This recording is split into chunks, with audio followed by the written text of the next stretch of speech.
Bismillahirrahmanirrahim. Assalamualaikum warahmatullahi wabarakatuh. Selamat datang teman-teman di channel saya Gani Rozaki, yang insya Allah akan berbagi tips seputar apapun yang mudah-mudahan bisa bermanfaat buat teman-teman. Saya sharing ilmu apa yang saya punya. Ini adalah rangkaian video dari Super Pegawai. Jadi saya bikin video tentang bagaimana menjadi karyawan yang baik. Saya belum pernah jadi karyawan yang baik ya, tapi saya pernah setidaknya menjadi bos lah di perusahaan kecil. Saya sudah ratusan kali menerima CV, menerima email lamaran, sehingga insya Allah saya tahu beberapa kriteria untuk menjadi karyawan yang baik. Oke, kita mulai aja langsung. Ini seri ketiga kalau nggak tiga atau keempat. Kalau teman-teman mau tahu cara bikin CV, silahkan cek video sebelumnya. Jadi subscribe dulu ya. Oke, video ini adalah tips wawancara. Jadi kalau sudah bikin CV bagus, ngelamar diterima, pasti step selanjutnya adalah wawancara. Nah, ini penting sekali, jangan sampai teman-teman terjungkil di wawancara ini. Tips dari saya pertama adalah, saya mau pisahkan dulu, ada wawancara yang online dan ada wawancara yang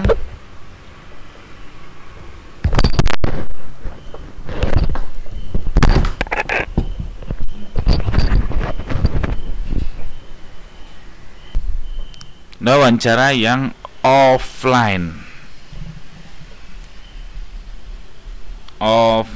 Online ini ya melalui Google Meet, Zoom dan lain sebagainya. Pertama, teman-teman, kalau online dulu ya, ini karena sekarang lagi ngetren banget online. Yang pertama, tips dari saya adalah duduk di kursi. Ini nggak enak banget kalau teman-teman sambil berdiri atau sambil duduk lesehan, itu nggak enak banget kalau wawancara. Jadi saran saya duduk di kursi seperti orang mau sekolah, lalu HP atau laptop itu tegak sendiri. Maksudnya tegak sendiri itu pakai holder, teman-teman. Kalau saya pakai HP, ini holdernya seperti ini. Nah, ini holdernya. Atau ada juga holder yang terpisah seperti itu. Maksudnya apa? Kalau teman-teman sambil megang HP, kalau wawancaranya pakai HP, itu nggak enak banget kelihatannya. Jadi bagusnya HP-nya standby di meja seperti ini, tangan Anda free. Jadi Anda bisa melakukan gestur seperti ini, seperti yang saya lakukan seperti ini. Lain hal kalau pakai laptop. Kalau laptop udah langsung ya, dia standing. Tapi kalau pakai HP, ingat jangan dipegang. Cari phone holder ya, setidaknya pakai botol aqua supaya bisa berdiri. Ingat, jangan. Yang ketiga, latarnya polos. Nah, kalau kayak saya ini nggak terlalu polos karena ada whiteboard, ada tulisan-tulisan, itu kurang baik. Bagusnya itu polos, dinding polos. Supaya apa? Supaya si yang interview tidak terdistraksi. Jadi dindingnya polos. Yang paling parah saya alami adalah dia belakangnya itu jalan. Aduh, pusing lihatnya jadinya. Ngeng, ada mobil ngeng. Aduh, ya Allah. Jadi jangan ya. Jadi belakangnya polos, nggak harus warna putih, nggak harus warna hitam, yang jelas polos aja. Ini supaya tidak mendistraksi orang yang mau wawancara. Lalu yang keempat adalah tidak berisik. Ini kejadian ya, mungkin wajar lah kalau kita WFH, kadang ada anak kecil, ada bayi, dia akan nangis dan lain sebagainya. Entah gimana caranya teman-teman, untuk wawancara online ini pastikan kondisi ruangan tidak berisik. Entah teman-teman pergi ke rumah tetangga yang sepi, entah di masjid di waktu sepi, entah gimana, pokoknya harus sepi.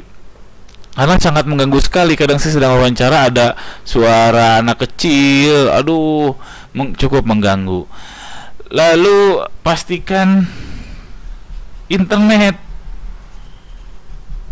Nah, ini jangan salah, jangan beranggapan bahwa pakai wifi itu lebih baik daripada HP langsung ya. Karena wifi itu sebenarnya karena dia shared, jadi dia ada 10 atau 20 user yang pakai, itu jadinya jelek. Jadi menurut saya sih lebih baik pakai HP langsung aja. Pakai HP langsung untuk wawancara. Pastikan internetnya lancar, kuotanya terisi, dan insya Allah nanti kalau sudah ada 5G itu makin gak ada masalah lagi soal internet. Mudah-mudahan harganya juga semakin murah ya untuk internet atau kuota. Lalu udah, ini untuk online. Lalu untuk offline, pastikan tepat waktu, ini jelas ya. Mau online maupun offline pastikan tepat waktu. Cuman kalau online jarang sekali orang untuk telat karena tidak ada perjalanan, tidak ada persiapan, jadi langsung. Kalau offline itu masih ada orang yang tidak tepat waktu untuk janjian. Ini fatal kalau teman-teman dipanggil jam 9, datang jam 9, kalau bisa 9 kurang 15 sudah standby di depan kantor perusahaan tersebut. Fatal kalau teman-teman nggak tepat waktu. Lalu yang selanjutnya adalah pakaian rapi, ini standar ya. Rapi di sini menyesuaikan teman-teman.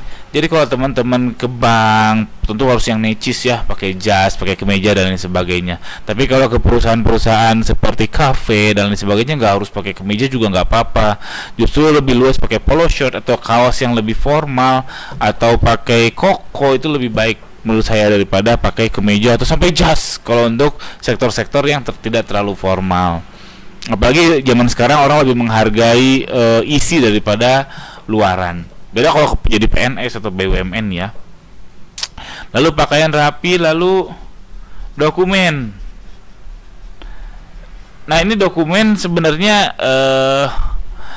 saya pribadi sih prefer CV aja orang bawa tuh. Tapi kadang ada yang minta ijazah dan lain sebagainya, itu siapin aja, jangan sampai nggak disiapin. Kalau diminta baru kasih, kalau nggak diminta ya udah nggak usah dikasih. Kalau saya pribadi sih saya lebih suka hanya CV aja, karena untuk ngecek dia benar nggak sih lulusan universitas bagus misalkan, saya akan ngecek melalui wawancara benar nggak sih dia bisa menjawab pertanyaan-pertanyaan yang susah dan seterusnya. Ini berdasarkan tempat. Tips wawancaranya online offline saya review sedikit. Kalau online pastikan duduk di kursi, pastikan HP atau laptopnya tegak sehingga tangannya bisa bergerak. Yang ketiga latarnya polos. Keempat tidak berisik. Kelima internet. Kalau offline pastikan tepat waktu, pakaian rapi, dan dokumen disiapkan. Ini berdasarkan tempat. Nah sekarang kalau sudah mulai wawancara, ini adalah tips saya. Yang pertama, yang kedua ya. Kalau tadi berdasarkan tempat, sekarang yang kedua, wawancara yang baik itu seperti apa? Yaitu jangan bohong.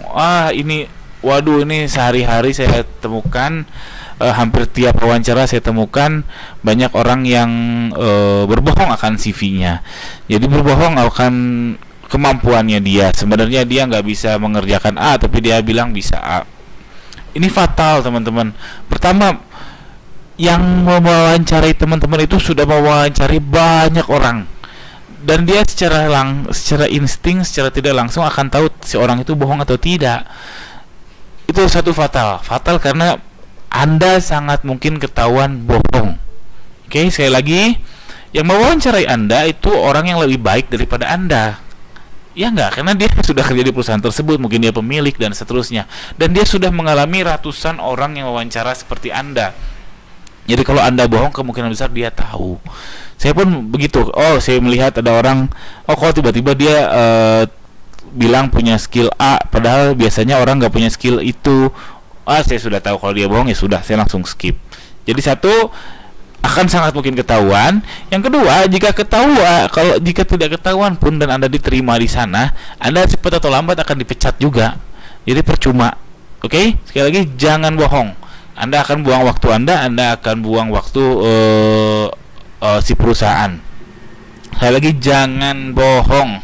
Ini please, karena saya juga udah bosan menerima wawancara yang orangnya bohong di saat wawancara.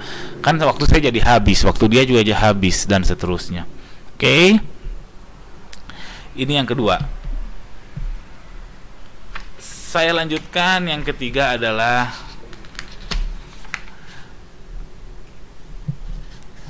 jawaban. Nah, jawaban terbaik. Nah, tips yang ketiga ini saya akan mencontohkan beberapa pertanyaan yang biasanya ditanyain ya. Yang sangat umum tuh biasanya pertama datang itu, coba perkenalkan diri Anda. Ini kenalin aja, jangan terlalu panjang. Ini bukan pelajaran sejarah ya.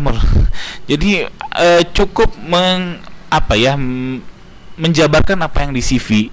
Karena kalau saya pribadi, pengalaman saya mau wawancari orang, ketika orang datang itu saya kasih waktu dia untuk memperkenalkan diri sambil saya baca CV, karena sebelumnya saya belum baca CV-nya dia. Jadi sebenarnya untuk saya ngulur waktu untuk saya mempelajari orang tersebut. Nah, makanya buat teman-teman kalau disuruh memperkenalkan diri, perkenalkan diri,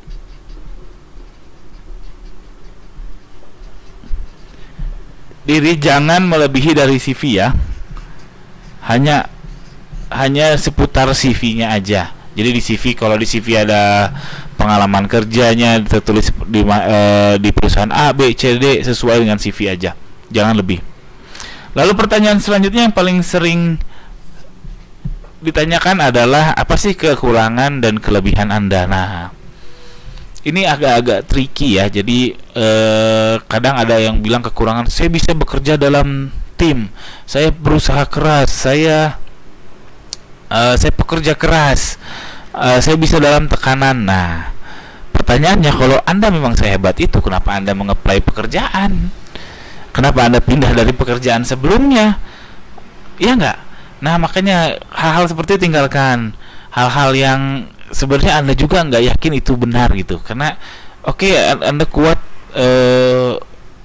dalam kuat terhadap tekanan.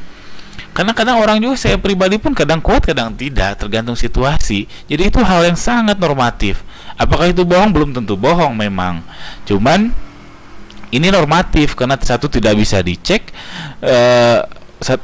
Yang pertama tidak bisa dicek, yang kedua itu tidak membuktikan bahwa Anda memang butuh pekerjaan, bahwa Anda memang pindah dari pekerjaan sebelumnya. Kalau memang Anda senormatif itu, sehebat itu, tentu perusahaan sebelumnya akan mempertahankan Anda. Atau jika Anda fresh graduate, tentu Anda akan sangat mudah mencari pekerjaan.